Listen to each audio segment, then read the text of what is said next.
Yes, మరి కాసేపట్లోనే మేడిగడ్డకు చేరుకోబోతున్నారు మంత్రుల బృందం and even power point presentation కూడా ఉంది కాబట్టి చాలా రాష్ట్ర ప్రజలందరూ కూడా ఎదురు చూస్తున్నారు. పవర్ పాయింట్ ప్రజెంటేషన్ లో ఈ సర్కారు ఏం చెప్పబోతోంది కాళేశ్వరానికి సంబంధించి. మనతో పాటు ఉన్నారు కరీంనగర్ రిపోర్టర్ రామకృష్ణ. ఏం జరిగే ఛాన్సెస్ కనిపిస్తున్నాయి? పవర్ పాయింట్ ప్రజెంటేషన్ మీద అందరూ కూడా దృష్టి సారించారు. ఏం చెప్పే ఛాన్సెస్ కనిపిస్తున్నాయి అండ్ మంత్రుల బృందం ఎంతసేపట్లో చేరుకోబోతోంది మేడిగడ్డకి? మరికొద్దిసేపట్లో మంత్రుల బృందం మేడిగడ్డ బ్యారేజ్ కు చేరుకోనుంది. హైదరాబాద్ రేగపేట విమానాశ్రయం నుంచి మంత్రులు ఉత్తమ్ కుమార్ రెడ్డి, పొన్నం ప్రభాకర్, శ్రీధర్ బాబు, పొంగురెడ్డి శ్రీనివాస్ రెడ్డితో పాటుగా వీరంతా 5 కూడా బయలుదేరడం జరిగింది. ప్రత్యేక హెలికాప్టర్ లో కూడా వీరు బేగంపేట ఎయిర్పోర్ట్ నుంచి బయలుదేరడం జరిగింది. మరో 10 నిమిషాల్లో కూడా వారు మేడిగడ్డ బ్యారేజ్ వద్దకు చేరుకున్నారు. 1 గంట నుంచి 2 గంటల వరకు కూడా ఇక్కడ మేడిగడ్డ బ్యారేజ్ ని వాళ్ళు సందర్శిస్తారు. ఏదైతే పిల్లర్ అక్టోబర్ 2వ తేదీన ఈ యొక్క పిల్లర్ పొంగిపోయిందో దాన్ని మొదట సందర్శిస్తారు, దాన్ని పరిశీలిస్తారు. దాంతో పాటుగా మేడిగడ్డ బ్యారేజ్ మొత్తాన్ని కూడా వాళ్ళంతా సందర్శించి అసలు మేడిగడ్డ బ్యారేజీ నిర్మాణం, అదే విధంగా నిర్మాణ సమయంలో తీసుకున్నటువంటి డిజైన్, ఆ తర్వాత నిర్మాణ సమయంలో తీసుకున్నటువంటి ఆ నిర్మాణం ఎలా ఉందనేటువంటి అంశాలను కూడా పూర్తిగా క్షుణ్ణంగా వాళ్ళు పరిశీలించినారు. దీనికై మొత్తంగా ఆ సమయంలో మేడిగడ్డ ప్రాజెక్టు ఓవరాల్ గా కాళేశ్వరం ప్రాజెక్టు నిర్మాణం సంబంధించి ఉన్నటువంటి ఇరిగేషన్ సంబంధించినటువంటి ఉన్నతాధికారులు, అదే విధంగా ఈఎన్సీలతో పాటుగా ఎస్సీలు, డిఈలు, ఏఈలు, ఈఈలు అందరినీ కూడా ఖచ్చితంగా అందుబాటులో ఉందని చెప్పేసి అధికారికంగా వాళ్ళు ఆదేశాలు జారీ చేయడం జరిగింది. అయితే కాళేశ్వరం ప్రాజెక్టు నిర్మాణ సమయంలో అప్పటి కొంతమంది ఇరిగేషన్ శాఖ అధికారులు గత కొద్ది సంవత్సరాలు కూడా వేరే ప్రాంతాలకు బదిలీ కావడం జరిగింది. అయితే వారు ఎక్కడ ఉన్నా కూడా ఈ రోజు జరిగేటువంటి మంత్రుల సందర్శన కార్యక్రమానికి తప్పకుండా హాజరు కావాలని చెప్పేసి కూడా ఇరిగేషన్ ఉన్నతాధికారులు అయితే ఆదేశాలు జారీ చేసింది. సో రాష్ట్ర వ్యాప్తంగా వారు ఎక్కడున్నా కూడా ఈ రోజు మేడిగడ్డ ఈ కార్యక్రమానికి రావాల్సింది కూడా నీటిపారుదల శాఖ ప్రత్యేకంగా లేఖలు కూడా రాసింది. సో అప్పుడు ఏం జరిగిన అంశాన్ని కూడా మంత్రులు క్షుణ్ణంగా తెలుసుకునే అవకాశం ఉంది. గత ప్రభుత్వం సమయంలో నిర్మించినటువంటి కాళేశ్వరం ప్రాజెక్టులో నిర్మాణంలో లోపాలు ఉన్నాయన్నటువంటి విమర్శలు వస్తున్నటువంటి నేపథ్యంలో కూడా వీటన్నిటిని కూడా ఈ రోజు రాష్ట్ర మంత్రుల బృందం పరిశీలించింది. ఇక 1 గంట నుంచి 2 గంటల వరకు మేడిగడ్డ బ్యారేజీ సందర్శన తర్వాత అక్కడ పవర్ పాయింట్ ప్రజెంటేషన్ కూడా ఉంటుంది. నీటిపారుదలకు సంబంధించినటువంటి ఎస్సీలు పవర్ పాయింట్ ప్రజెంటేషన్ కూడా ఇస్తారు.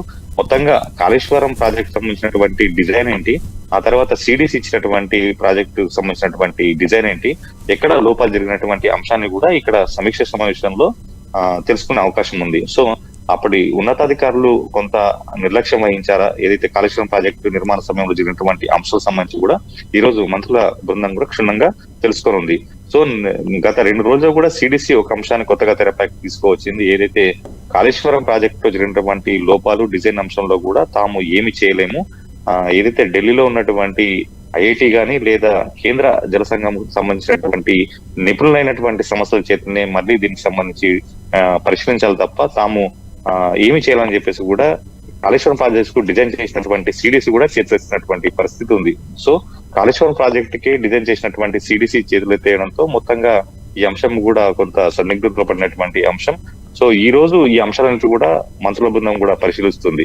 సో భోజన విరామం 2 తర్వాత 2:30 వరకు కూడా భోజన విరామం ఉంది. ఆ తర్వాత అక్కడ నుంచి మంత్రుల బృందం అన్నారం, సుందిల్ల 2 బ్యారేజీలను కూడా వెళ్ళి అక్కడ ఆ 2 బ్యారేజీలను కూడా పరిశీలిస్తుంది. ఇక్కడ ఇంకో అంశాన్ని పరిశీలించాలి. కేవలం బ్యారేజీలే కాదు, అక్కడ ఉన్నటువంటి ఏదైతే ఈ నీటిని ఎత్తిపోసేటువంటి పంప్ హౌజులు ఉన్నాయో వాటి నిర్మాణంలో కూడా లోపాలు ఉన్నటువంటి అంశం నిన్నటి నుంచి కూడా తెరపైకి వస్తున్నటువంటి కొత్త అంశం. ఏదైతే గతంలో అన్నారం వద్ద ఉన్నటువంటి పంప్ హౌస్ లో నీరు లోపలికి వెళ్ళి కూడా అక్కడ మోటార్లన్నీ చెడిపోతే ఆ తర్వాత రాష్ట్ర ప్రభుత్వం వాటిని బాగు చేయించింది. ఆ సమయంలో కూడా అక్కడ మీడియాతో పాటుగా ఏ ఒక్కరిని కూడా సామాన్య పౌరులను కూడా అక్కడికి రానివ్వకుండా కట్టుదిట్టమైనటువంటి పోలీసు బందోబస్తు ఏర్పాటు చేసి కూడా అసలు లోపల ఏం జరుగుతుందో తెలియనటువంటి పరిస్థితి నెలకొంది. సో ఈ రోజు అటు కాళేశ్వరం ప్రాజెక్ట్ తో పాటు ఈ పంప్ హౌస్ లో కూడా మీడియాతో పాటు సామాన్య ప్రజలకు కూడా అనుమతిని ఇచ్చింది రాష్ట్ర ప్రభుత్వం.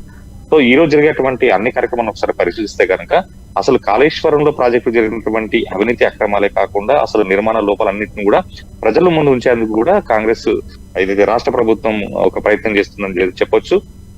సో ఈ రోజు జరుగుతున్నటువంటి సమీక్ష సమావేశం తర్వాత దీని అంతా ఒక నివేదిక రూపంలో రాష్ట్ర ప్రభుత్వం తీసుకుంటుంది. దాని తర్వాత మొదటగా నీటిపారుదల శాఖ అధికారులపై ఖచ్చితంగా చర్యలు ఉండే అవకాశం మాత్రం కనిపిస్తుంది. ఆ తర్వాత ఏదైతే ఈ నిర్మాణం సంబంధించినటువంటి ఎల్ఎండి సంస్థ అని చెప్తున్నప్పటికీ ఆ తర్వాత ఎల్ఎండి సంస్థ మిగతా కొంతమందికి సబ్ కాంట్రాక్టులు ఇచ్చినట్టు మాత్రం అది ఓపెన్ సీక్రెటే. సో ఆ ఏదైతే సబ్ కాంట్రాక్టులకు ఇచ్చిందో వాళ్ళు నిర్మాణ సమయంలో జరిగినటువంటి కొంత నిర్లక్ష్యం కావచ్చు, తప్పిదాలు కావచ్చు, నిర్మాణం లోపల జరిగినటువంటి అంశం మాత్రం ఇక్కడ తేటతెల్లమవుతుంది. సో ఈ అంశాలను పరిగణన తీసుకొని ఎల్ఎన్డిటి సంస్థ పైన లేకపోతే సబ్ కాంట్రాక్ట్ తీసుకున్న వారిపైన చర్యలకు తీసుకుంటున్నటువంటి అంశం మాత్రం ఈ యొక్క నివేదిక ఆధారపడి ఉంది. యా రామకృష్ణ, అంటే చాలా అంశాలు తెరపైకి వస్తున్నాయి, రోజుకు కొత్త అంశం తెరపైకి వస్తోంది. సో ఈ రోజు మంత్రుల బృందం పర్యటించిన తర్వాత, పవర్ పాయింట్ ప్రజెంటేషన్ తర్వాత, రివ్యూ మీటింగ్ తర్వాత ఏదైనా కన్క్లూజన్ వచ్చే ఛాన్సెస్ కనిపిస్తున్నాయా? తప్పకుండా. ఎందుకంటే ఈ రోజు కేవలం నీటిపారుదల శాఖ అధికారులే కాకుండా నిర్మాణ సంస్థలందరినీ కూడా ఇక్కడికి మీటింగ్ రావాలని చెప్పేసి కూడా రాష్ట్ర ప్రభుత్వం ఆదేశించినటువంటి పరిస్థితుల నేపథ్యంలో ఇటు కాంట్రాక్ట్ సంస్థలు, అదే విధంగా నీటిపారుదల శాఖకు సంబంధించినటువంటి అధికారులు కూడా అందరూ ఈ రోజు రావడం జరుగుతుందో. సో ఈ కేవలం గతంలో జరుగుతున్నటువంటి సమీక్ష సమావేశాలకు భిన్నంగా ఈ రోజు ఈ రివ్యూ మీటింగ్ ఉంటుంది. చాలా క్షుణ్ణంగా ప్రతి అధికారి నుంచి కూడా అంశాలను తెలుసుకుంటాం. పాయింట్ టు పాయింట్ కూడా ప్రతి అంశాలను కూడా ఇక్కడ లేవనెత్తి ఆ యొక్క కాలుష్యం ప్రాజెక్ట్ సంబంధించినటువంటి అంశాల విషయంలో ఏం జరిగింది, అసలు నిర్మాణం సమయంలో జరిగినటువంటి నిర్మాణం కంటే ముందు ఇచ్చినటువంటి డిజైన్ ఏంటి, ఆ తర్వాత నిర్మాణ సమయంలో జరుగుతున్నటువంటి డిజైన్ లో మార్పులు ఏంటంటే అంశాన్ని కూడా ఇక్కడ చర్చకు వచ్చే అవకాశం ఉంది. ఇక్కడ 2 రోజుల క్రితం సిడిసి ఇచ్చినటువంటి ఒక అంశం ఏదైతే తాము ప్రస్తుతానికైతే ఏం చేయలేము, దీన్ని మళ్ళీ దీనికి సంబంధించినటువంటి అంశంలో జోక్యం చేసుకోలేమంటూ కూడా చేతులు ఎత్తేస్తున్న నేపథ్యంలో అసలు సిడిసికి అదే విధంగా నీటిపారుదల శాఖ అధికారులకు మధ్య జరిగినటువంటి లేఖల అంశం, ఉత్తర ప్రత్యుత్తరాలకు సంబంధించినటువంటి 25 లేఖలు కూడా ఉత్తర ప్రత్యుత్తరాలు జరిగినటువంటి ఒక అంశం తెరపైకి వస్తున్నటువంటి నేపథ్యంలో వీటన్నిటిని పరిగణలోకి తీసుకొని అసలు తప్పిదం ఎక్కడ జరిగింది, నీటిపారుదల శాఖ అధికారులు అసలు ఎందుకు ఇంత ఉదాసీనంగా ఉన్నారనేటువంటి అంశం కూడా ఈ రోజు చర్చకు వచ్చే అవకాశం ఉంది. సో మొత్తంగా ఈ రోజు ఏదైతే నిర్మాణ సంస్థలు, కాంట్రాక్ట్ సంస్థలతో పాటుగా చిన్న సబ్ కాంట్రాక్టులు అందరినీ కూడా పిలిపించి అసలు నిర్మాణ సమయంలో జరిగినటువంటి అవకతవకలే కాకుండా లోపాలను కూడా పూర్తిగా తెలుసుకున్న తర్వాతనే ఈ రోజు సంవత్సరం తర్వాత ఒక నివేదిక నీటిపారుదల అధికారులు ఒక నివేదిక ఇవ్వనున్నారు. దాని అధికారులంగా చర్యలు తీసుకునే అవకాశం ఉంది. సో ఇవాళ కేవలం బ్యారేజే కాకుండా పంప్ హౌస్ లను కూడా సందర్శించే అంటే ఇప్పటివరకు షెడ్యూల్ ప్రకారం అయితే కేవలం బ్యారేజ్ సందర్శన మాత్రమే ఉంది. అయితే దాని దగ్గర ఉన్నటువంటి అన్నారం, అక్కడ ఉన్నటువంటి పంప్ హౌస్ ను కూడా సందర్శించే అవకాశం మాత్రం మనకు కనిపిస్తున్నాయి. ఎందుకంటే గతంలో అక్కడ అన్నారం పంప్ హౌజులు మునిగిపోయినటువంటి సందర్భంలో అక్కడ చాలా రోజుల పాటు కూడా ఆ మోటార్లను బయట ఎండబెట్టాల్సిన పరిస్థితి వచ్చింది. ఆ తర్వాత మరమ్మతులు చేయించాల్సిన పరిస్థితి వచ్చింది. దాదాపుగా 6 నెలల సమయం పాటు వాటిని బాగు చేయడానికి సమయం సరిపోయింది. ఆ తర్వాత కోట్ల రూపాయలను మళ్ళీ వెచ్చించాల్సినటువంటి పరిస్థితి. సో ఈ అంశాన్ని కూడా మంత్రులు పరిశీలించే అవకాశం ఉన్నాయి. సో ఇవన్నింటినీ కూడా నీటిపారుదల శాఖలో ఒక నివేదిక రూపంలో రాష్ట్ర ప్రభుత్వానికి ఇచ్చిన తర్వాత దానిపైన వాళ్ళు చర్యలకు ఉపక్రమించే అవకాశం ఉంది. ఒక్కరోజు సందర్శించి నివేదిక ఇచ్చేస్తే సరిపోతుందా? లేదు, ఏదైతే రాష్ట్ర ప్రభుత్వం కాళేశ్వరం ప్రాజెక్ట్ అంశంపై కొద్దిగా సీరియస్ గా ఉన్నట్టు తెలుస్తుంది. కేవలం మంత్రుల పర్యటన కాదు, దీనిపైన ముఖ్యమంత్రి కూడా దృష్టి సారించే అవకాశం ఉంది.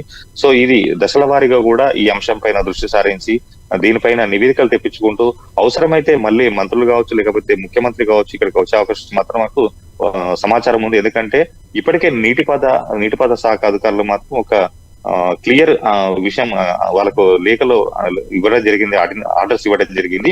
ఈ అంశం పైన గతంలో పనిచేసినటువంటి అధికారులందరూ కూడా ఎప్పుడు పిలిచినా అందుబాటులో ఉండేటువంటి అంశానికి మనం ఒకసారి పరిశీలిస్తే గనక అంటే రాష్ట్ర ప్రభుత్వం ఈ అంశంపై ఎంత సీరియస్ ఉందో మనకు తెలుస్తుంది.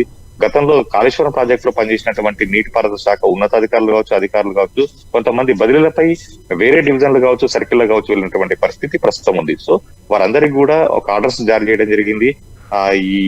ఈ అంశం ఏదైతే ఉందో జరిగే మీటింగ్లకు తప్పకుండా హాజరు కావాలని చెప్పేసి వాళ్ళకు ఆర్డర్స్ ఇచ్చినటువంటి నేపథ్యంలో ఈ కేవలం అక్కడ పనిచేసినటువంటి అధికారులే కాకుండా ఈ ప్రాజెక్ట్ సంబంధించినటువంటి బిల్లులు పే అండ్ అకౌంట్స్ సంబంధించినటువంటి డిపార్ట్మెంట్ కూడా ఒక లేఖ రాయడం జరిగింది. అప్పుడు ఏ సమయంలో, ఏ తేదీల్లో, ఏ సంవత్సరంలో ఈ కాంట్రాక్టర్లకు బిల్లులు చెల్లించడం జరిగింది, దానికి సంబంధించినటువంటి లేఖలు అదే విధంగా బిల్లులకు సంబంధించిన వివరాలు కూడా పంపించినటువంటి పే అండ్ అకౌంట్స్ డిపార్ట్మెంట్ కూడా వీళ్ళు రాష్ట్ర ప్రభుత్వం ఆశించినటువంటి నేపథ్యంలో ఈ అంశంపై ప్రభుత్వం ఎంత సీరియస్ ఉందో తెలుస్తుంది. అంటే ఏ తేదీలో ఎంత బిల్లు వాళ్ళకి చెల్లించడం జరిగింది, ఎంత పెండింగ్ అనే అంశంలో క్షుణ్ణంగా P&A అధికారులు వాళ్ళు అక్కడ ఆరా తీసి ఆ తర్వాత తమ దగ్గర ఉన్నటువంటి రికార్డులను కూడా ప్రభుత్వానికి ఇప్పటికే సమర్పించడం తెలుస్తుంది. సో అప్పుడు ఉన్నటువంటి అధికారులు ఎక్కడైతే తప్పిదాలు జరిగినాయో ఖచ్చితంగా వాళ్ళకు కొంత భయాందోళన నెలకొన్నట్టు తెలుస్తుంది. వారందరినీ కూడా పిలిపించి అప్పుడు ఈ అంశంలో అవకతవకలు జరిగినటువంటి క్రమంలో అటు కాంట్రాక్టులకు అదే విధంగా నీటిపారుదల శాఖ అధికారుల మధ్య కూడా ఏమైనా ఈ సంబంధించినటువంటి అంశంలో అవినీతి జరిగిందనే అంశం పైన కూడా ఇంటర్నల్ గా నీటిపారుదల శాఖ అధికారులు దీనిపైన రహస్యంగా కూడా ఒక ఏదైతే అంశాన్ని పరిశీలించినట్టు కూడా తెలుస్తుంది. దీనిపైన సమగ్ర రిపోర్ట్ కూడా తెప్పించుకున్నట్లు మనకు సమాచారం అవుతుంది. సో ఓవరాల్ గా కేవలం బయట కనిపిస్తున్నటువంటి మంత్రుల సమీక్షనే కాదు, ఇంటర్నల్ గా ఈ నీటిపారుదల శాఖ అంశాల్లో కూడా దీనికి సంబంధించి ఒక ఎంక్వైరీ మాత్రం జరుగుతుంది. ఎస్, ఆల్ రైట్ రామకృష్ణ, మొత్తం మీద అది ఇప్పుడే అందుతున్నటువంటి అప్డేట్ ఇది. మేడిగడ్డ వద్దకు చేరుకున్నారు మంత్రుల బృందం. కాసేపటి క్రితమే మంత్రులంతా కూడా అధికారులు మేడిగడ్డ బ్యారేజ్ ను ఏరియల్ వ్యూ ద్వారా కూడా సందర్శించారు. హెలికాప్టర్లో వాళ్ళందరూ కూడా ప్రయాణిస్తూ పూర్తిగా హెలికాప్టర్లో వ్యూ ద్వారా కూడా కాళేశ్వరం ప్రాజెక్ట్ ని చూసినటువంటి సిచ్యువేషన్. ఇంకో